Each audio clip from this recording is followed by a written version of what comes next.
মাছের আঁশ ছালিয়ে নিয়েছি, এবার পিস করব। আর বর্ষা আমার কচুর মুখিগুলো কেটে আগিয়ে দিচ্ছে। নমস্কার, সুন্দরবন ফিশিং চ্যানেলে আরও একটি নতুন পর্বে সবাইকে স্বাগত জানাই। বন্ধুরা, এই কয়েকদিন তো মাছ ধরার ভিডিও দেখছেন, আর গতকাল কিন্তু বর্ষার বাবা আর কয়েকজন ভাই গিয়েছিল মাছ ধরতে। ওরা কিন্তু ডিপ জঙ্গলে চলে গেছিলো, হলদিখালি বলে এক জায়গায় মাছ ধরতে গেছিলো। পুরো 3 ঘন্টা পর সেখান থেকে কিন্তু এই বড় বড় দাঁতনে মাছ, কাঁটা বেলে মাছ ধরে নিয়েছে। গত পর্বে তো আপনারা দেখেছেন। এবার এই বড় বড় দাঁতনে মাছ ভাগ করে নিয়েছিল। রাত্রি কিন্তু বড় দাঁতনে মাছ খাওয়া হয়নি, ছোট মাছগুলো খেয়েছিলাম। এখন দুপুরবেলা দাঁতনে মাছ আলু কচুরমুখী দিয়ে রান্না হবে। আর এই যে চিংড়ি মাছের চপ হবে। এটা কিন্তু বর্ষার আবদারে চপটা আজকে বানানো হবে, কারণ বর্ষার পরীক্ষা একদম শেষ হয়ে গেছে। দ্বিতীয় পর্বে পরীক্ষা চলছিল, পুরো শেষ হয়ে গেছে। এখন রান্নাঘরের দিকে যাই, গিয়ে রান্না বান্না করবো। চিংড়ি মাছের চপ হবে, ওদিকে কুমড়োর ফুলের মানে চপ না, ওটা আমরা পিঠে বলি আঞ্চলিক ভাষায়, সেটাই হবে। তো আপনারা তাহলে পুরো পর্বটা দেখতে থাকুন, সঙ্গে থাকুন। আর আমাদের চ্যানেলটি যারা নতুন দেখছেন তারা কিন্তু প্লিজ সাবস্ক্রাইব করে আমাদের পাশে থাকবেন। আর এই যে আমাদের ঘেরের ভিতরে কিন্তু ধান রওয়া হয়ে গেছে। আমাদের ঘেরের ভিতরে বলে না, পুরো এই ঘেরটা পুরো রওয়া হয়ে গেছে। খুব সুন্দর লাগছে গো। সেই প্রথমের দিকে এখানে ফাঁকা, এখানে লোক রুটছিল, এখন পুরো সবুজ হয়ে গেছে। এবার কালি যাচ্ছে, দেখো ওই ওই ওই জায়গাটা আগে রওয়া দিল না, সেই রওয়াগুলো পুরো কালো হয়ে গেছে। আমরা চলে যাই, খবর আগে আমি যাচ্ছে না, আমরা চলে যেতে পারি। চলো চলো চলো, রান্নাঘরে চলো।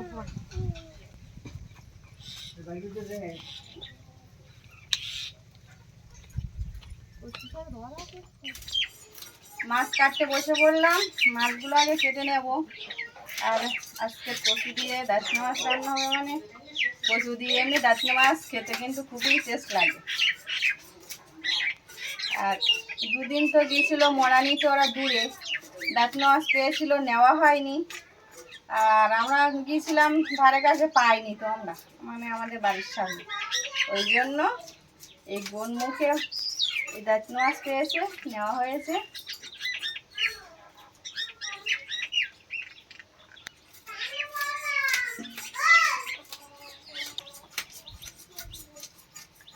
দাঁতনে মাছ যেমন খেতে টেস্টি, তেমন কিন্তু খুব তাড়াতাড়ি নষ্ট হয়ে যায় অল্প টাইমের ভিতরে। তেলান্ত মাছ আর দাঁতনে মাছের মাথাটা তো একদম অসাধারণ লাগে। নদীর দাঁতনে মাছ, কান মাছ তাড়াতাড়ি খারাপ হয়ে যায়, কারণ হচ্ছে একটা কারণ হচ্ছে ওর চর্বি জাতীয় মাছ, এরা খুব তেল হয় এদের। আর একটা বড় বিষয়, এরা তো খায় খুব, এটা ওটা মাছ কাঁকড়া খায় তো, হ্যাঁ। এইবার ওই জন্যে তাড়াতাড়ি পেট নষ্ট হয়ে যায়। আর যে কোনো মাছের পেট নষ্ট হয়ে যাওয়া মানে আস্তে আস্তে মাছটা নষ্ট হয়ে যায়। আর চর্বি তো, শরীরে প্রচুর চর্বি থাকে, তার জন্যে।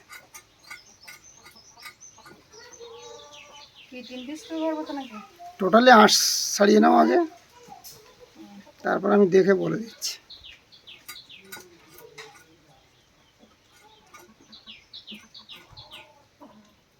ছোট 3টে ছিল আছে। হ্যাঁ, ওই মাছগুলো ছিল, একবারে বের করেছি, কেটে ফেলবো ওই মাছের সাথে।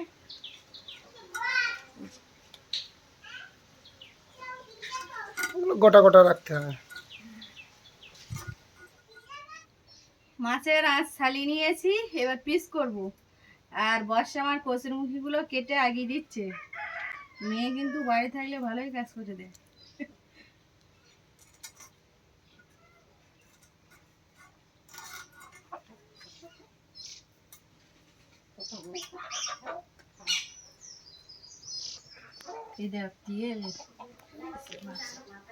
ওই জন্যই নষ্ট হয়ে যায়।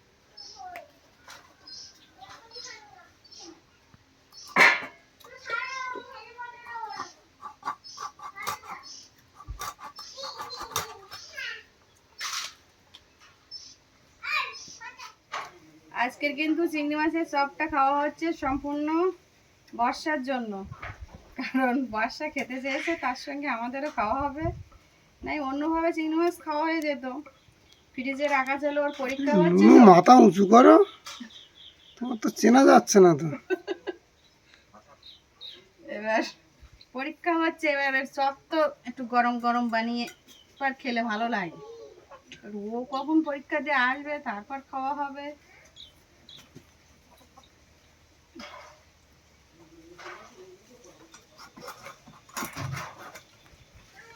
পরীক্ষা কেমন হয়েছে? ভালো। ভালো বলতে রোল কেউ নিয়ে নেবে না তো?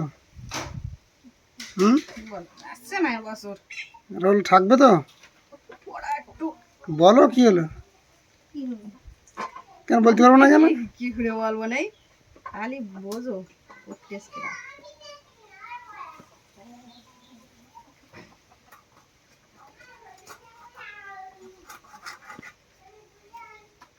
মাথা উঁচু করে কাটো, খারাপ দেখাচ্ছে মাথা এরকম ভাবে বুঝে থাকলে।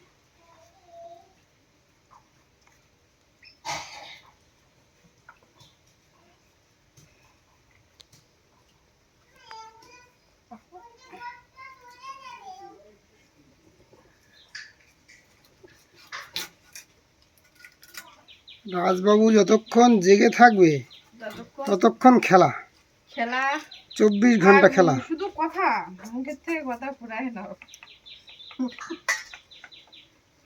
মুখের থেকে কথা ফুরায় না। সব গুছিয়ে নিয়ে রান্না করতে বসে পড়েছি। আগে মাছগুলো ভেজে নেব।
মাছ কিন্তু এই যে একবার ভাজা হয়ে গেছে, এবার মাথা দুটো ভাজা করছি।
সব মাছ ভাজা হয়ে গেছে, এবার তরকারিটা বসাবো। আর সকাল থেকে এত পরিমাণে রৌদ্র ছেড়েছিল, এই যে দেখুন এখন মেঘ করেছে, বৃষ্টি কিন্তু এইমাত্র চলে আসবে। এখন কড়াই দিয়ে দেব পেঁয়াজ, রসুন, আদা আর কাঁচা লঙ্কা নেই, ওই জন্য শুকনো লঙ্কা একসঙ্গে মিক্সারে পেস্ট বানিয়ে নিয়েছি, এবার দিয়ে দিচ্ছি।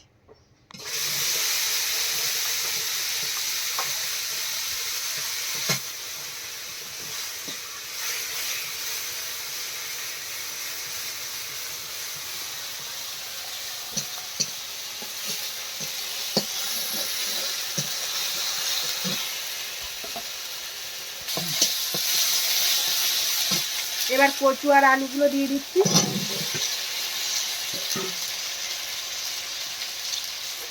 স্বাদ মতো লবণ দিয়ে দিচ্ছি।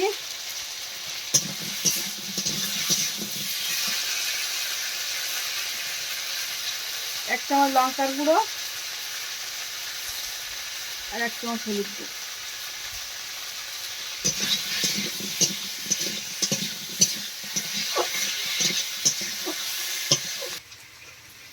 সামান্য একটু জল দিয়ে তরকারিটা কষিয়ে নেব।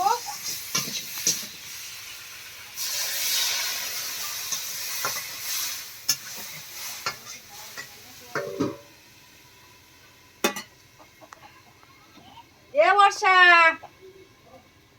এ টানার জিনিসপত্র গুলো তোল না।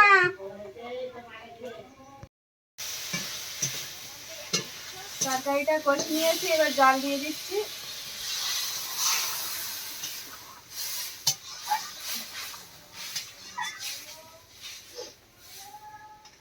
আর প্রতিদিন কিন্তু একটা নিয়ম চালু হয়েছে, সকাল থেকে রৌদ্র, আর ঠিক এরকম দুপুরের টাইমে তোমার বৃষ্টি হবে। আর রৌদ্র ছাড়ছে তো এত পরিমাণে, মনে হচ্ছে চৈত্র বৈশাখ মাসের মতো রোদ।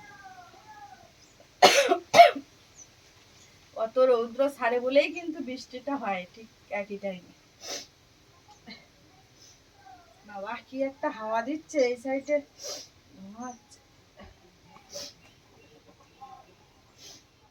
তরকারি ফুটে গেছে, এবার মাছ দিয়ে দিচ্ছি।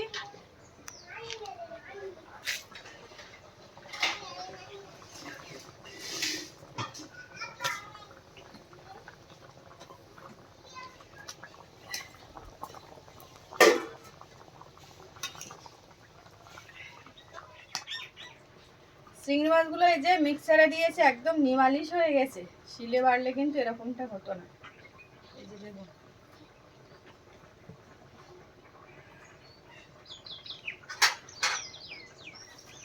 এখন বেসন দিয়ে দিচ্ছি। এই যে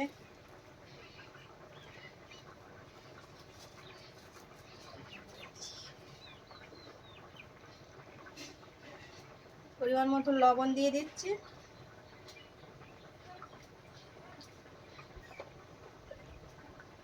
হলুদ গুঁড়ো 1 চামচ। এদিকে একটু লঙ্কার গুঁড়োটা বেশি দিতে হবে।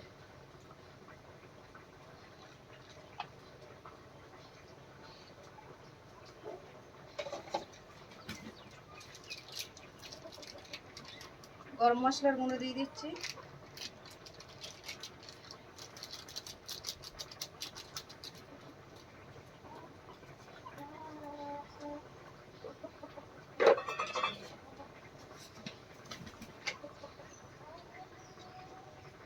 জিরের গুঁড়ো দিয়ে দিচ্ছি। এদিকে তরকারিতে জিরের গুঁড়ো দেওয়ার টাইম হয়ে গেছে।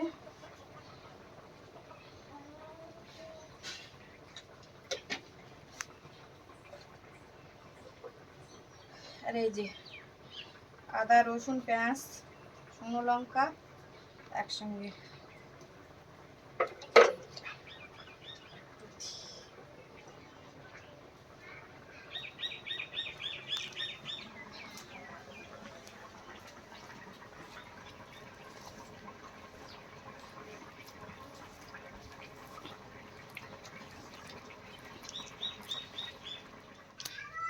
যেহেতু চিংড়ি মাছটা মিক্সারে দিয়েছিলাম, একদম নরম হয়ে গেছে। এখন এরকম চ্যাপটা টাইপের হবে কিনা বলতে পারছি না, তবে বড়ি টাইপের হবে। কি হচ্ছে, ছোট ছোট করে দেবো, দেখেছে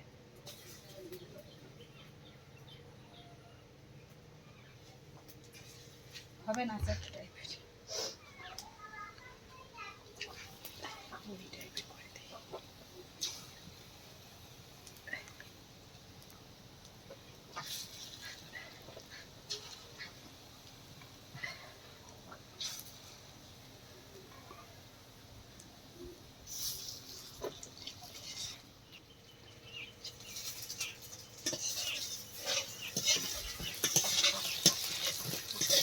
ছেন বেরিয়েছে তো হেভি। চিংড়ি মাছের চপ তো এমনি চিংড়ি। মোটা যেগুলো মোটা হচ্ছে একটু চাপ দাও, তাহলে ভিতরে ইয়ে হয়ে যাবে, ভাজা হয়ে যাবে।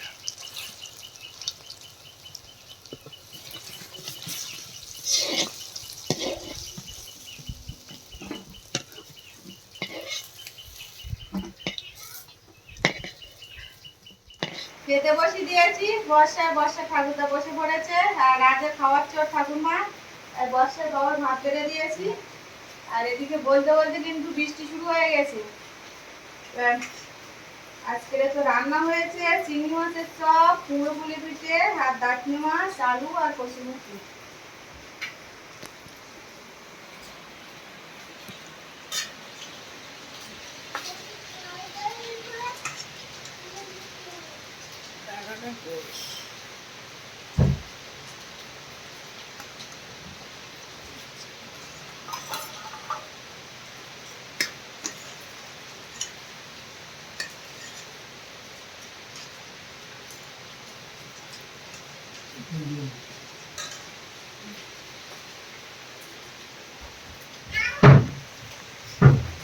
আয় দেবো? হ্যাঁ, খাবে। মানে বলতে বলতেই কিন্তু বৃষ্টি এসে গেল। সকাল থেকে 12টা 1টা পর্যন্ত কি বড় জোর 2টো দিচ্ছে, কি রৌদ্র, মানে সে চৈত্র বৈশাখ মাসের রৌদ্র ফেল। আর বিকাল পাটে বর্ষা। এই রুটিনটা আপাতত এই 3-4 দিন চলছে।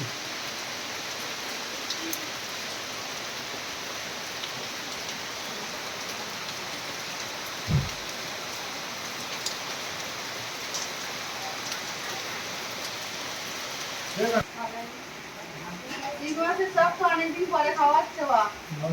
ভালো লাগে? অনেকদিন বাদেই কিন্তু চিংড়ি মাছের চপ খাওয়া হচ্ছে বাড়িতে আবার। ভালোই লেগেছে বলছে। আর বাবা, এই বৃষ্টি তো আরো বেশি জোরে চলে আসবে। হ্যাঁ? রুটিন।